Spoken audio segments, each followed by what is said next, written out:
One जंगल में बहुत सारे पशु पक्षी मिलजुल कर रहा करते थे। उसी जंगल में लाडो नाम की चिड़िया अपने दो बच्चों के साथ रहती थी। लाडो बहुत मेहनती और दयालु चिड़िया थी।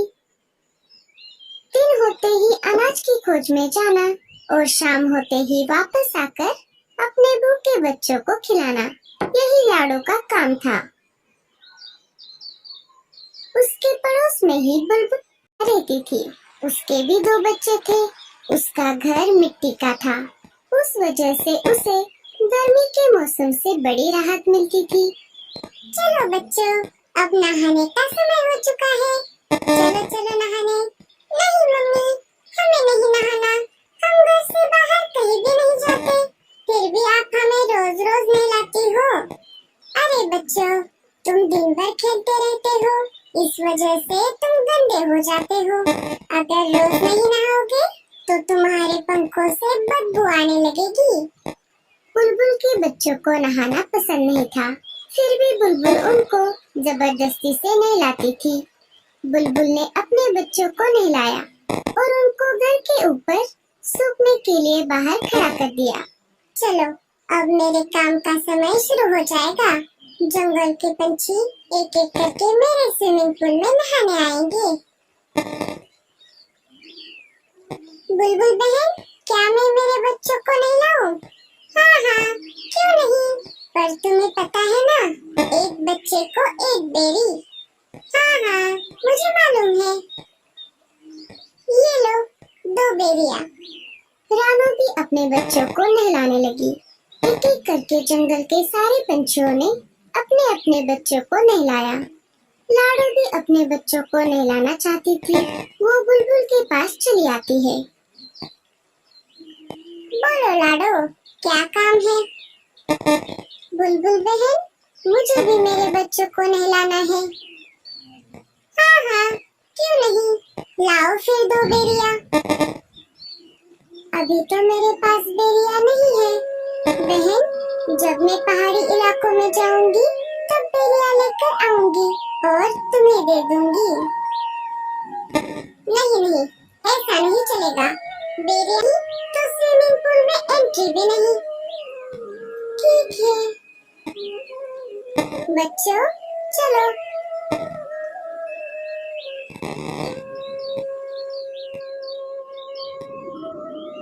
माँ, हमें भी बुलबुल आंटी के स्विमिंग पूल में नहाना है। लाडो ने बच्चों को समझाते हुए कहा। नहीं बच्चों, हम नहाने के लिए नदी में जाएंगे। वहाँ का पानी साफ सुथरा है। लाडो अपने बच्चों को स्विमिंग पूल में नहलाना चाहती थी। बेचारी लाडो कर भी क्या सकती थी। बेरियों का पेड़ ऊंचे पहाड़ी पर था और लाडो अपने बच्चों को अकेला घर पर छोड़कर उतनी दूर नहीं जाना चाहती थी। वो अपने बच्चों को लेकर नदी पर आ जाती है और एक एक करके उनको नदी के पानी में नहलाती है।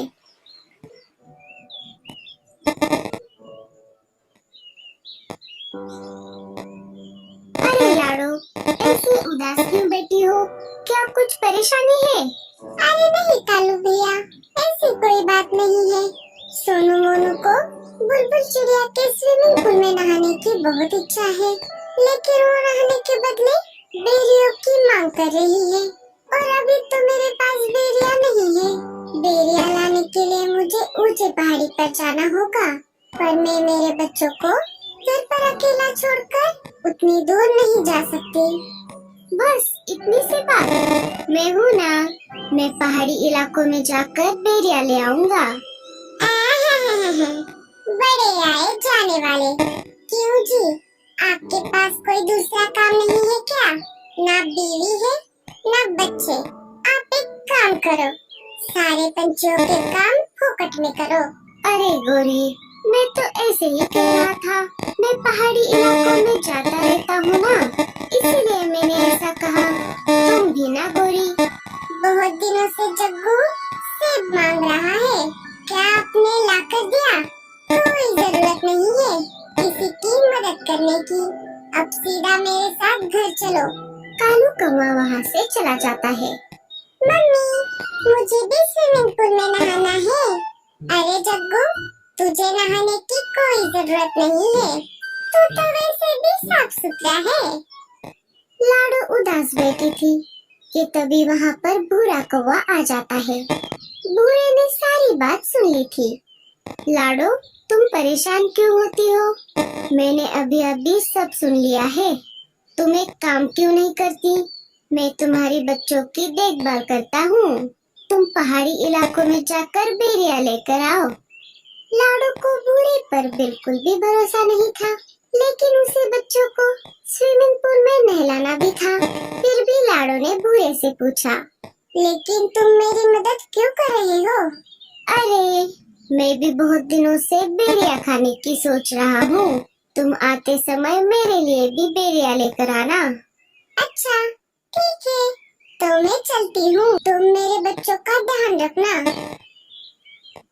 लाडो बेरिया लाने के लिए पहाड़ी इलाकों की ओर चल पड़ती है।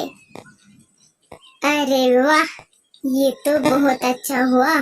मुझे पता चला है पहाड़ी इलाकों से हमारे जंगल की ओर तेज तूफान आ रहा है।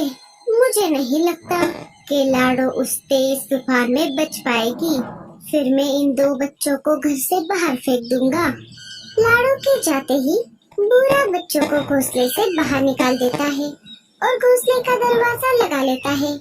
बच्चे अपनी माँ की याद में रोने लगते हैं। इधर लाडो जैसे तैसे करके आगे बढ़ती रही। वैसे ही तेज हवा भी बढ़ने लगी। लगता है इस तेज तूफान में मैं उड़ नहीं पाऊंगी। लाडो चिड़िया हार मानने वालों में से नहीं थी। बड़ी कठिनाइयों का सामना करते हुए वो आगे बढ़ती रही। तभी उसके सामने से मीनू मौसी उड़ते हुए आ जाती है। अरे लाडो, ये क्या कर रही हो? चलो वापस। बारिश के साथ साथ बहुत बड़ा तूफान भी आने वाला है। अच्छा अच्छा, ठीक है मौसी। वो दोनों वापस जंगल में आ जाती है। लाडो, बहुत तेज बारिश शुरू हो गई है। तुम एक काम करो, बारिश रुकने तक मेरे घर में रुक जाओ। बारिश थमते ही चली जाना। दोनों मीनू मौसी के घोंसले के अंदर चली जाती है। बारिश अपने जोरों पर थी।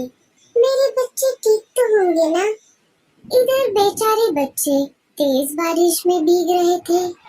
वो दोनों एक पेड़ की डाली पर बैठ जाते हैं, जहाँ पर कम बारिश का पानी आ रहा था। तभी उनको उस पेड़ के तने से आवाज आती है, बच्चों इधर आओ। बच्चे अंदर चले जाते हैं।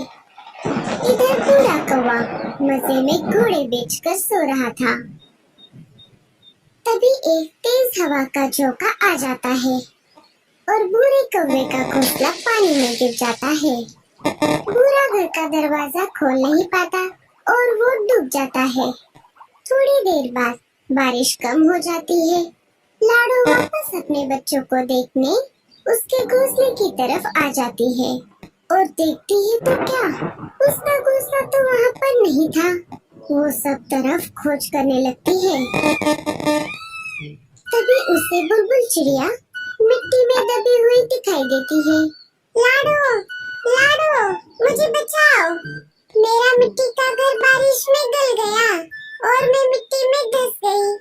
अपनी जान की परवाह न करते हुए लाडो बुलबुल चिड़िया को गीली मिट्टी से बाहर निकालती है। लाडो, मुझे माफ कर दो। मैंने तुम्हारे साथ बहुत बुरा बर्ताव किया। लाडो बुलबुल को कुछ न बोलते हुए अपने बच्चों को खोजने लगी। तभी पेड़ के तने से बच्चे बाहर आ गए और अपनी माँ को पुकारने लगे, माँ, माँ हम यहाँ पर हैं। लाडो अपने बच्चों को देखकर बहुत खुश हो गई। अरे मेरे बच्चों, तुम कहाँ पर गए थे? माँ, आपके जाते ही उस बूढ़े अंकल ने हमें घर से बाहर निकाला था और हम यहाँ पर आ गए थे। हमें इन बूढ़ी दादी ने बचाया। माँ जी, आपका बहुत बहुत धन्यवाद। अगर आप मेरे बच्चों को आसरा न देती तो मेरे बच्चे इस तेज बारिश को सह नहीं पाते। कुछ दिन गुजर जाते हैं। फिर एक दिन सारे पंछी मिलकर जंगल के बीचों बीच खुले मैदान में एक बड़ा सा स्विमिंग पूल बना देते हैं जिसमें वो रोज नहाने लगते हैं। दोस्तों, आपको स्विमिंग पूल में नहाना अच्छा लगता है या नदी में? हमें कमेंट्स में जरूर बताना। और स्टोरी अच्छी लगे तो लाइक